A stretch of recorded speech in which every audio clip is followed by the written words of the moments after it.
کریم اما بعد اعوذ باللہ من الشیطان الرجیم بسم اللہ الرحمن الرحیم الف لام را کتاب انزلناہ الیک لتخرج الناس من الظلمات الی النور باذن ربہم الی صراط العزیز الحمید صدق اللہ العظیم۔ یہ سورہ ابراہیم ہے، اس کی ابتدائی 3 آیات کا درس ہوگا۔ اللہ رب العزت نے قرآن مجید کی عظمت بیان کرتے ہوئے فرمایا کہ یہ کتاب ہے، ہم نے اس کو نازل کیا، اور قرآن مجید کے نازل کرنے کا مقصد یہ ہے کہ آپ صلی اللہ علیہ وسلم یہ اللہ کا نازل کردہ کلام لوگوں کو سنائیں اور ان کو کفر اور شرک کے اندھیروں سے نکال کر ایمان کی روشنی کی طرف لے آئیں۔ اللہ الذی لہ ما فی السماوات و ما فی الارض، جو کچھ ہے چاہے آسمانوں میں ہے یا زمین میں ہے، سب کچھ اللہ کی ملکیت میں ہے۔ جو لوگ اللہ کی وحدانیت کا انکار کرتے ہیں، اللہ کی توحید کو نہیں مانتے، فرمایا ایسے کافروں کے لیے روز قیامت سخت عذاب ہوگا۔ الذین یستحبون الحیاۃ الدنیا علی الآخرہ، کہ وہ لوگ جو دنیا کی زندگی کو آخرت پر ترجیح دیتے ہیں۔ ہمیں چاہیے کہ ہم دنیا سے بے رغبت ہو کر رہیں اور آخرت کو ترجیح دیں۔ دیکھیے نبی کریم صلی اللہ علیہ وسلم اگر چاہتے تو اپنے لیے سونے کا محل بنوا سکتے تھے، لیکن آپ صلی اللہ علیہ وسلم نے پوری زندگی چٹائیوں پر گزاری ہے۔ یہ آپ علیہ السلام کا زہد تھا، دنیا سے بے رغبتی تھی۔ ایک حدیث پاک میں آتا ہے، آپ صلی اللہ علیہ وسلم نے ارشاد فرمایا، قد افلح من اسلم ورزق کفافا وقنعہ اللہ بما آتا، کہ وہ شخص کامیاب ہو گیا جو شخص اسلام لایا اور اس کو اتنا رزق ملا جو اس کے لیے کافی ہے۔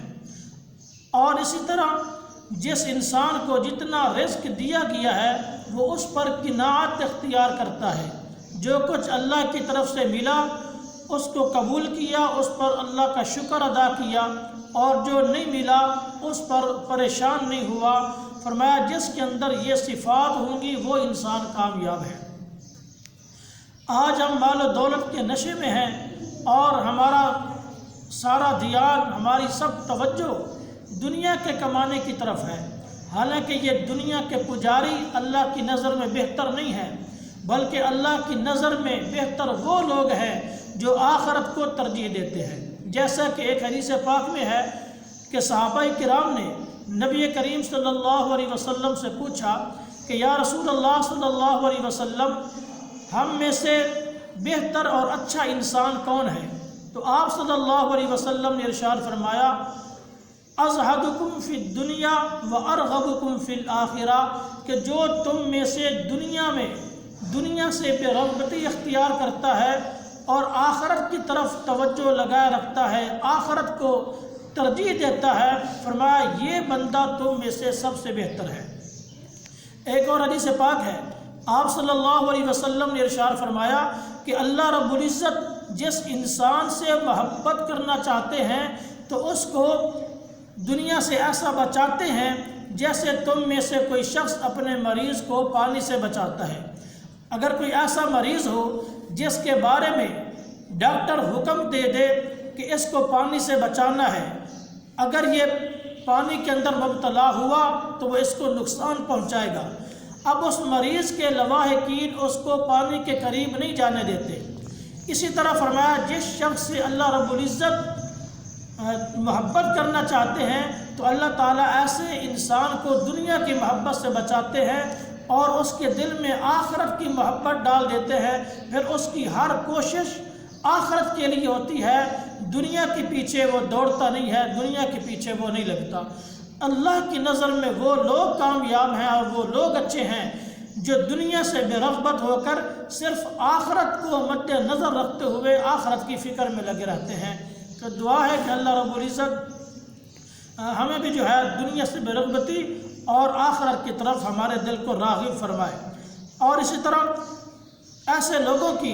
دوسری بری صفت بیان کی کہ یہ لوگ جو دنیا سے محبت رکھتے ہیں یہ خود تو اللہ کے راستہ سے رکے ہوئے ہیں اور دونوں دوسرے لوگوں کو بھی اللہ کے راستہ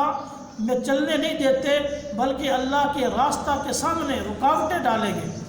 وَيَبْغُونَهَا عِوَجًا، اور ایسے لوگ ہر وقت اس طاق میں رہتے ہیں کہ ہمیں اسلام کے اندر کوئی ایسی بات ملے جس کی وجہ سے ہم اسلام پر اعتراض کر سکیں، ہر وقت یہ اسی کوشش میں لگے رہتے ہیں۔ تو فرمایا کہ جو لوگ دنیا کو ترجیح دیتے ہیں